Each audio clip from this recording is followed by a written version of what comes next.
Hi అండి, welcome back to my YouTube channel. అందరూ ఎలా ఉన్నారు? మేము కూడా చాలా బాగున్నామండి. ఈరోజు వీడియోలో ఇక్కడ నేను 2 days బ్రేక్ఫాస్ట్ అండ్ లంచ్కి ఏమేమి చేసుకున్నామని షేర్ చేస్తున్నాను. మార్నింగ్ అయితే రాగి జావా కాచానండి, ఇంకా ఒక సైడ్ టీ పెట్టేస్తున్నాను. ఈ విధంగా నా మార్నింగ్ అయితే స్టార్ట్ అవుతుంది. ఈరోజైతే మా ఇంట్లో టిఫిన్ పులిహోర చేసుకుంటున్నాము. ఇదిగోండి, ఇక్కడ ఇంకా టీ కూడా అయిపోయింది, ఒక సైడ్ రాగి జావా కూడా అయిపోయిందండి. ఇక్కడ రైస్కి పెడుతున్నాను, పులిహోరకి. ఇంకా రైస్కి పెట్టేసి ఇంట్లో వేరే పనులుండే చిన్న చిన్న పనులన్నీ చూసుకున్నాను. అండ్ టీ కూడా తాగేసి పులిహోరకి కావలసిన ఆనియన్స్ అవన్నీ కట్ చేసుకున్నానండి. ఇదిగోండి, ఇంకా రైస్ కూడా అయిపోతుంది. ఇదిగో ఇక్కడ పులిహోర ప్యాకెట్ తెచ్చుకున్నాము. టైం లేనప్పుడు ఇలా ఇన్స్టాంట్గా తీసుకొచ్చి నేను ఇంకా ప్రిపేర్ చేసేస్తాను పులిహోర. ఈజీ అండ్ సింపుల్గా త్వరగా అయిపోతుంది, ఒక 5 to 10 minutesలో. ఇంకా ఆఫ్టర్నూన్కి ఈరోజు ఒక స్పెషల్ రెసిపీ షేర్ చేస్తున్నాను, చూసేయండి. ఇదిగోండి, ఇంకా టీ కూడా అయిపోయింది. ఇక్కడ పులిహోరకి పెట్టేసుకున్నాను. ఒక కడాయి పెట్టేసుకొని అందులో ఆయిల్ వేసుకొని పల్లీలు అండ్ పోపు గింజలన్నీ యాడ్ చేసేసుకున్నాను. వీటిని మంచిగా వేయించుకోవాలి ఆయిల్లో. నేను ఆల్రెడీ ఆనియన్స్ అండ్ రెడ్ మిర్చి తీసేసుకున్నాను, వాటిని కూడా కట్ చేసేసి పెట్టేసుకున్నానండి. ఇక్కడ పల్లీలు అండ్ పోపు గింజల్ని వేయించుకుంటున్నాను. ఇప్పుడు ఇందులోకి నేను ఆనియన్స్, కరివేపాకు యాడ్ చేస్తున్నానండి. ఇదిగోండి, ఇక్కడ రెడ్ మిర్చి కూడా యాడ్ చేసేసాను. నేనైతే ఈ పులిహోరకి రెడ్ మిర్చినే వాడుతానండి. అండ్ చింతపండు కూడా నానబెట్టి పక్కన పెట్టేశాను. ఇప్పుడు ఆనియన్స్, రెడ్ మిర్చి అండ్ కరివేపాకుని మంచిగా వేయించుకోవాలి ఆయిల్లో. ఎవరైనా కొత్త వాళ్ళు ఈ వీడియో చూస్తున్నట్టయితే please subscribe to my YouTube channel అండి. అలాగే ఇంకా ఎక్కువ వీడియోస్ నేను అప్లోడ్ చేసేసాను, ఇంకా చేస్తుంటాను. డైలీ 1 or 2 షార్ట్స్ కూడా అప్లోడ్ చేస్తున్నాను. ప్లీజ్ ఒకసారి నా ఛానల్ని విజిట్ చేసి చెక్ చేయండి. మీకు నచ్చినట్లయితే లైక్ చేసి షేర్ చేయండి. ఇదిగోండి, బాగా వేగిపోయాయి. ఇప్పుడు ఇది ఇన్స్టంట్ పులిహోర ప్యాకెట్ యాడ్ చేస్తున్నాను. యాడ్ చేసి దీన్ని ఆయిల్లోనే మంచిగా ఫ్రై చేసుకుంటున్నాను. ఒక 2 minutes మంచిగా మిక్స్ చేసేసుకోండి దీన్ని. సో మిక్స్ చేసిన తర్వాత ఇందులోకి నానబెట్టుకుని ఇదిగోండి చింతపండు రసం అనేది యాడ్ చేస్తున్నాను. యాడ్ చేసేసి దీన్ని కూడా మంచిగా మిక్స్ చేసేసుకొని తగినంత సాల్ట్ కూడా యాడ్ చేసేసాను. ఇదిగోండి, ఫైనల్గా కొత్తిమీర కూడా యాడ్ చేసి ఇదిగోండి ఒక 5 minutes అలా మంచిగా మగ్గించుకోవాలి. అంతే అండి, ఇది అయిపోతుంది. ఇందులోకి రైస్ అనేది యాడ్ చేసేసి ఇంకా మిక్స్ చేసేస్తే అయిపోతుంది చింతపండు పులిహోర అండి. ఎప్పుడైనా టైం లేనప్పుడు ఇలా క్విక్గా ఒక 10 minutesలో ఇంట్లోనే ఈజీగా ప్రిపేర్ చేసేసుకోవచ్చు. ఒక సైడ్ ఇదిగోండి, ఇక్కడ రైస్ కూడా అయిపోయింది. వేడిగా ఎలా పొగలు వస్తున్నాయో చూడండి. ఇంతేనండి ఈ రెసిపీ. అండ్ ఇక కొంచెం గొజ్జు ఉంది కదా, దాన్ని కొంచెం పక్కన తీసి పెట్టేసుకుంటాను. ఇంత అయితే యాడ్ చేయను నేను, ఇక్కడ ఇద్దరి కోసమే. ఇదిగో ఇక్కడ ఫైనల్గా రైస్ అనేది యాడ్ చేసి దీన్ని కూడా మంచిగా మిక్స్ చేసేసుకోవాలి. అంతే, టిఫిన్ అనేది ఇంకా రెడీ అయిపోతుంది.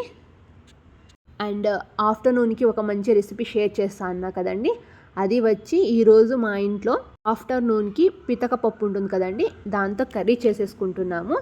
ఆ రెసిపీ కూడా మీకు షేర్ చేస్తాను. ఇదిగోండి, పులిహోర రెడీ అయిపోయింది, ఇంకా తినేయాలి. టిఫిన్ అనేది మా ఇంట్లో రెడీ. ఇంకా ఇదిగోండి, ఇక్కడ ఆఫ్టర్నూన్కి పితక పప్పు, ఇవి నైట్ తీసుకున్న క్లిప్ అండి. వీటిని అంతా క్లీన్ చేసేసుకొని పెట్టేసుకున్నాను. రాగా ఉంటుంది కదండి, దాన్ని తీసుకొచ్చి వలిచాము. ఈ గింజల్ని ఓవర్ నైట్ సోక్ చేసి పెట్టేస్తామండి. మార్నింగ్ పైన ఉండే పొట్టంతా తీసేసుకుంటే ఇదిగోండి, ఇక్కడ వీడియోలో చూపిస్తున్నట్టు ఇలా వస్తాయి. ఇదే పితకపప్పు అండి. సో వీటికి ఒక సాంబార్ కర్రీ అనేది చేస్తాము.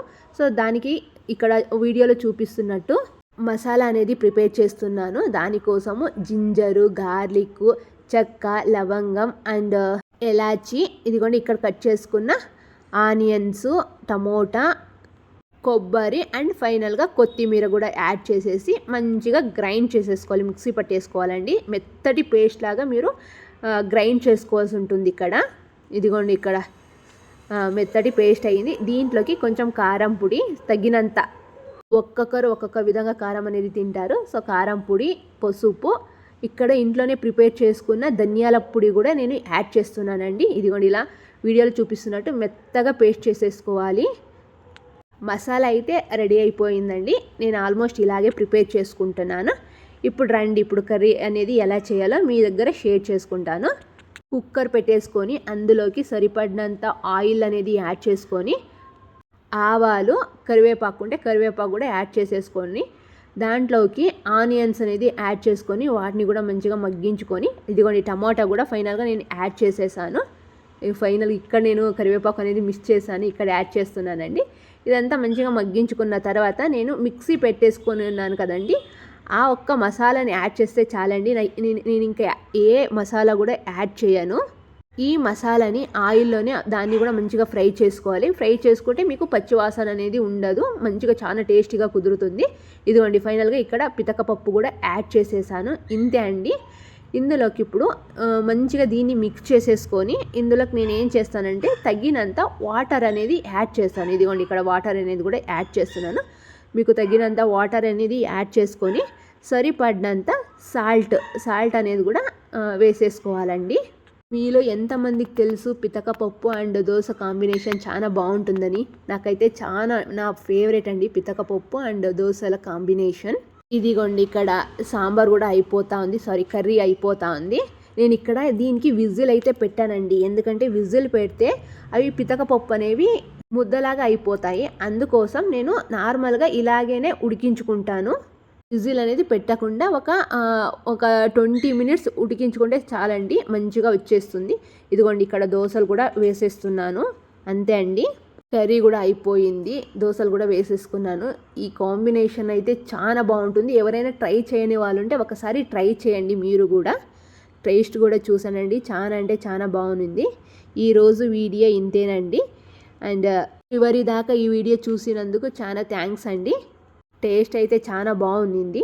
థ్యాంక్ యూ సో మచ్ అండి చివరిదాకా వీడియో చూసినందుకు. Please subscribe to my YouTube channel అండి. Bye bye.